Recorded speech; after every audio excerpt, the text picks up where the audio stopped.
Hello दोस्तों, स्वागत है आप सभी का हमारे YouTube channel study with R K ma'am पे। आज जो है हम आप सबको पढ़ाएंगे हिमालय के पर्वत श्रेणियों के बारे में। तो आज की क्लास शुरू होने से पहले सबसे पहले आप लोग जो है चैनल को सब्सक्राइब कर लीजिए जिन जिन ने नहीं किया है। और अगर वीडियो आपको अच्छा लगेगा तो लास्ट में इसे जो है लाइक जरूर करिएगा। हम आज के वीडियो में हिमालय से संबंधित सभी टॉपिक को इसी एक छोटे से वीडियो में कवर कर लेंगे और ऐसे एक एक टॉपिक की छोटी छोटी वीडियो बना के पूरी टॉपिक को कवर करा दिया करेंगे, जिससे आपको देखने में काफ़ी आसानी हो और समझने में बहुत ज़्यादा सहायता मिलेगी इससे हर एक टॉपिक को। तो चलिए शुरू करते हैं।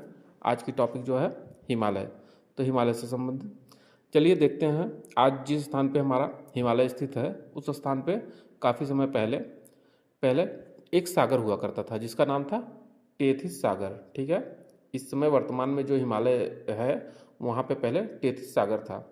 हुआ क्या था वहाँ पे, हमने इसके पहले वाली क्लास में बताई थी आपको कि जहाँ पे पर्वतों का निर्माण हुआ है, वलित पर्वतों का, वहाँ पे क्या हुआ है, दो प्लेटें जो है आपस में जब टकराती है जिस स्थान पे, वहाँ पे वलन पड़ने के कारण वलित पर्वतों का निर्माण हुआ है। तो हमारी जो हिमालय है वो भी एक वलित पर्वत ही है। तो यहाँ पे पहले जो है एक टेथिस सागर था। उस टेथिस सागर में काफ़ी, जैसे सागर है तो वहाँ पे काफ़ी ज़्यादा गाद वगैरह तो जमा ही होता रहता है उसके तल में। तो उस सागर के एक तरफ जो है यूरेशियन प्लेट और दूसरी तरफ भारतीय प्लेट जो आपस में टकराती हैं, उस स्थान पे टकराने के बाद वहाँ पे दबाव काफ़ी ज़्यादा बढ़ जाता है टेथिस सागर में, जिसके कारण वहाँ पे वलन पड़ने लगता है। ठीक है, वलन पड़ने लगता है और वहाँ पे जो है धरती जो है वो टेथिस सागर की वो ऊपर उठने लगती है वलन के कारण। इसके बारे में हमने आपको पिछली वीडियो में बताया था कि किस तरह से जो है प्लेटें आपस में टकराती हैं और वलन पड़ता है। तो उस वलन के कारण जो है वहाँ पे टेथिस सागर के स्थान पे एक पर्वत का निर्माण होने लगता है। ठीक है, और वो पर्वत कौन सा है, हमारा हिमालय पर्वत। ठीक है, तो हिमालय पर्वत जो है वो पहले वहाँ पे टेथिस सागर ही था। आज भी हिमालय के ऊपर जो है जो समुद्र के अंदर की जो गाद थे उसके प्रमाण प्राप्त होते हैं। ठीक है, चलिए देखते हैं। अब देखिएगा जो हिमालय है इसके बारे में अगर हम देखेंगे तो अगर हम उत्तर से दक्षिण की तरफ इसका व्याख्यान करते हैं तो देखेंगे जो पहले हिमालय की श्रेणी पड़ती है उसमें आता है हमारा ट्रांस हिमालय का भाग। ट्रांस हिमालय का भाग जो कि हिमालय के उत्तर साइड में पड़ता है। ठीक है, इसे हम ट्रांस हिमालय बोलते हैं। और उसके बाद जो है ये जो ट्रांस हिमालय है इसके अंतर्गत जो है लद्दाख श्रेणी आती है। लद्दाख श्रेणी, काराकोरम श्रेणी और जास्कर श्रेणी, ये तीनों श्रेणियाँ जो हमारे हिमालय में स्थित है ये तीनों हमारे ट्रांस हिमालय के भाग में है।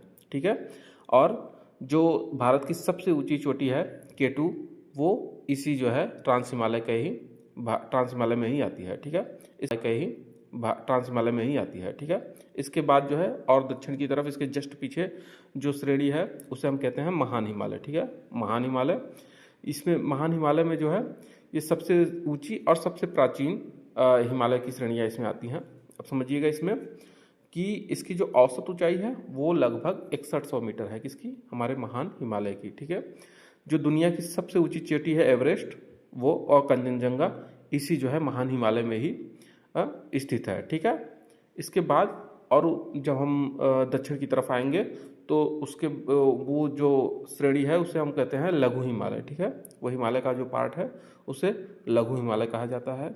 ये लघु हिमालय जो है यहाँ पे पर्यटन की दृष्टि से काफ़ी महत्वपूर्ण स्थान है। ठीक है, देखिएगा जो हमारी पीर पंजाल श्रेणी है और जो धौलाधर श्रेणी है वे इसी जो है लघु हिमालय में ही आती हैं। ठीक है, जैसे प्रसिद्ध जो स्थान हैं उनमें आप देखिएगा गुलमर्ग। ठीक है, गुलमर्ग, और उत्तराखंड के जो घास का मैदान होता है उसे हम बुग्याल कहते हैं। ठीक है, उत्तराखंड का जो घास का मैदान होता है उसे बुग्याल कहते हैं। आपके एग्जाम में कई बार ये चीज़ पूछा गया है।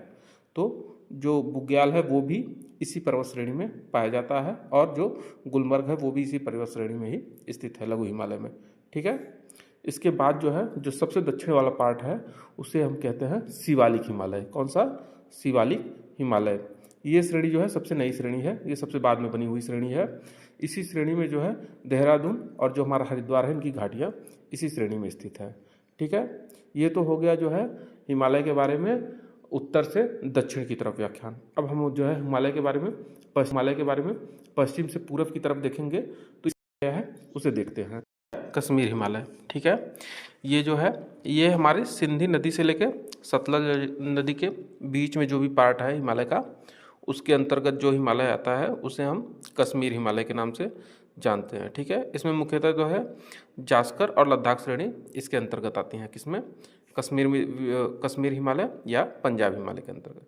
ठीक है, इसके बाद जो हिमालय आता है उसे हम कहते हैं कुमायूं हिमालय। वो आता है हमारा सतलज नदी और काली नदी के बीच में। सतलज और काली के बीच में स्थित हिमालय को कुमाऊं हिमालय कहा जाता है। ठीक है, इसके अंतर्गत जो है बद्रीनाथ, केदारनाथ इसी के अंतर्गत आते हैं। ठीक है, अब देखेंगे इसके बाद जो हिमालय आता है काली नदी और तीस्ता नदी के बीच में, उसे हम कहते हैं नेपाल हिमालय के नाम से। नेपाल हिमालय के अंतर्गत ही विश्व की सबसे ऊंची चोटी जो है माउंट एवरेस्ट इसी में स्थित है। ठीक है, किसमें? नेपाल हिमालय के अंतर्गत। इसके बाद जो हिमालय का भाग आता है वो होता है तीस्ता नदी से दिहांग नदी के बीच में, जिसे हम असम हिमालय के नाम से जानते हैं, जिसके अंतर्गत नामचा बरवा और कंचनजंगा जैसे चोटी स्थित है। ठीक है, नामचा बरवा और कंचनजंगा। ठीक है, ये किस में आते हैं? ये आते हैं हमारे असम हिमालय के भाग हैं, जो तीस्ता और दिहांग नदी के बीच में पड़ता है। ठीक है।